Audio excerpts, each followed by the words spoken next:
Magandang hapon, ngayon po ay araw ng Biyernes, August 25, 2023. Update po muli sa lagay ng panahon.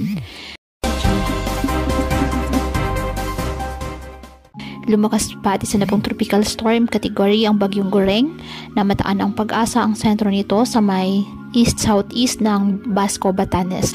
Posible pang lumakas ang Bagyong Goreng sa mga susunod na araw hanggang sa magiging typhoon category, posible po sa araw ng Sabado. Hindi rin inaalis ang posibilidad na maging super typhoon ito.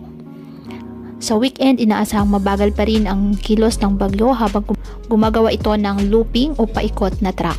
Ngayon linggo, unti-unti na muling magbabago ng direksyon ang bagyo at sa Martes, sisimulang tumbukin ng Bagyong Goreng ang Luzon.